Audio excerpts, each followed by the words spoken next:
आहे। राज ठाकरे म्हणतात की इयत्ता पहिलीपासून 3 भाषा शिकवण्याच्या नावाखाली हिंदी भाषा लादण्याचा निर्णय एकदाचा मागे घेतला। सरकारने संबंधातील 2 GR रद्द केले। याला उशिरा आलेलं शहाणपण म्हणता येणार नाही, कारण ही सक्ती फक्त आणि फक्त मराठी जनतेच्या रेट्यामुळे मागे घेतली गेली।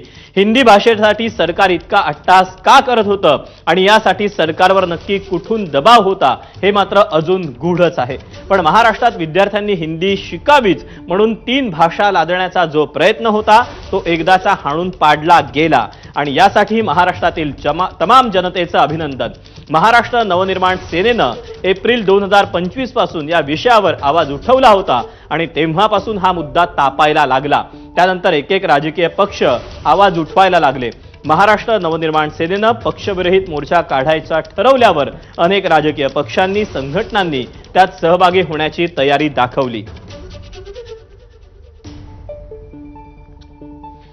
हा मोर्चा जर झाला असता तर इतका विशाल झाला असता की संयुक्त महाराष्ट्र चळवळीच्या काळाची आठवण व्हावी।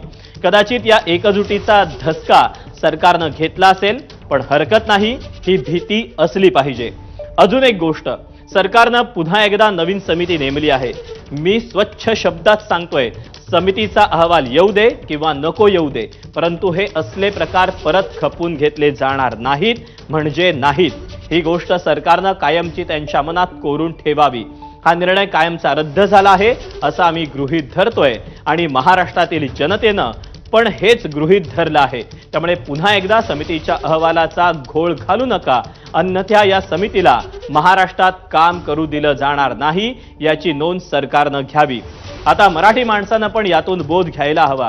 तुमच्या अस्तित्वाला, तुमच्या भाषेला नख लावायला आपलेच लोक बसलेत आणि त्यांच्यासाठी ते ज्या भाषेत शिकले, वाढले, जी भाषा त्यांची ओळख आहे त्याच्याशी काही देणं घेणं नाहीये। त्यांना कोणाला तरी खुश करायचं आहे बहुधा। यावेळेस मराठी मनांचा एकत्रित राग दिसला तो पुन्हा पुन्हा दिसला पाहिजे। असो, पण भाषेसाठी मराठी माणसं एकवटताना दिसली हा आनंद आहे। हा कडवटपणा अधिक वृत्तिंगत होऊ दे आणि मराठी भाषा ज्ञानाची आणि जागतिक व्यवहाराची भाषा होऊ दे, ही इच्छा। मराठी जनांचं पुन्हा एकदा अभिनंदन, असं राज ठाकरे यांनी म्हटलेलं आहे।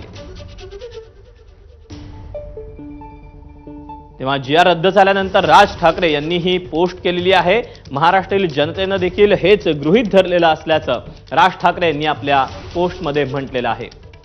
तेव्हा आता 15 मिनिटांनंतर उद्धव ठाकरे यांची देखील आता पत्रकार परिषद पार पडणार आहे। तर दुसरीकडे मनसेचे अध्यक्ष राज ठाकरे यांनी देखील पोस्ट केलेली आहे आणि सरकारनं जो निर्णय घेतलेला आहे त्यावर आपली भूमिका स्पष्ट केलेली आहे। त्यामुळे एकीकडे